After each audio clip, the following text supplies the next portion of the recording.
రోజంతా కష్టపడి పనిచేసి ఇంటికి వచ్చిన తరువాత కాస్త ప్రశాంతంగా నిద్రపోదాము అనుకుంటే కరెంటు లేకపోతే ఎలా ఉంటుంది? అది కూడా రాత్రంతా కరెంటు కోతలతో ఉక్కపోతతో అల్లాడిపోతూ ఉంటే ఎవ్వరికైనా సహనం నశిస్తుంది. సరిగ్గా ఇలాంటి విపత్కర పరిస్థితులే మహారాష్ట్రలోని నవీ ముంబై పరిధిలో గల ఉల్వే తలోజా ప్రాంత వాసులను ఉక్కిరి బిక్కిరి చేస్తున్నాయి. తీవ్రమైన ఎండలు ఉక్కపోతతో జనం ఇబ్బంది పడుతూ ఉంటే ఎటువంటి ముందస్తు సమాచారం లేకుండానే అధికారులు రాత్రి వేళల్లో గంటల కొద్దీ విద్యుత్ కోతలు విధిస్తున్నారు. ఈ క్రమంలోనే నిరంతర విద్యుత్ కోతలతో విసిగిపోయిన ఒక మహిళ తన నిరసనను వినూత్నంగా చాటిన తీరు ప్రస్తుతం సోషల్ మీడియాలో వైరల్ గా మారింది. రాత్రంతా నిద్రలేక పిల్లలు వృద్ధులు పడుతున్న ఇబ్బందులను చూసి ఆ మహిళ తీవ్ర మనస్తాపానికి గురైంది. ఇంట్లో నిద్రపోయే పరిస్థితి లేకపోవటంతో ఏకంగా తన దిండును పట్టుకొని నేరుగా నవీ ముంబైలోని విద్యుత్ కార్యాలయానికి వెళ్లి అధికారులను నిలదీసింది. నేను రోజంతా కష్టపడి రాత్రి 11 గంటలకు ఇంటికి వస్తాను.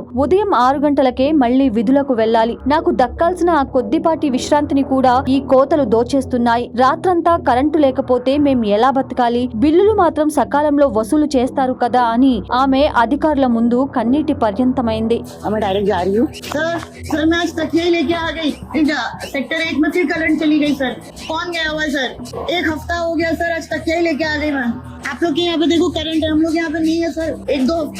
కరెంటు లేక నా ఇంట్లో నిద్ర పట్టడం లేదు కాబట్టి నేను ఇక్కడే కరెంట్ ఆఫీస్ లోనే పడుకుంటాను అంటూ ఆమె చేసిన వ్యాఖ్యలు అధికారులను ఇరకాటంలో పడేశాయి. ఈ ఘటనకు సంబంధించిన వీడియో ఇప్పుడు నెట్టింట తీవ్ర చర్చకు దారితీసింది. ప్రతి సామాన్యుడి ఆవేదనను ఆమె ప్రతిబింబించిందని నెటిజన్లు ఆమెకు మద్దతుగా నిలుస్తున్నారు. మండుతున్న ఎండల్లో విద్యుత్ అనేది విలాసం కాదని అదొక కనీస అవసరమని నెటిజన్లు గుర్తు చేస్తున్నారు. సరైన ప్రణాళిక లేని అధికారుల నిర్లక్ష్యంపై ప్రజలు తీవ్ర ఆగ్రహం వ్యక్తం చేస్తున్నారు. ఈ వీడియో కేవలం విద్యుత్ కోతలపై వచ్చిన ఫిర్యాదు మాత్రమే కాదు, కనీస వస్తువుల కోసం, తమ ప్రాథమిక హక్కుల కోసం ఒక సామాన్య పౌరురాలు చేసిన ఆవేదభరిత పోరాటానికి ఇది ఒక నిదర్శనం.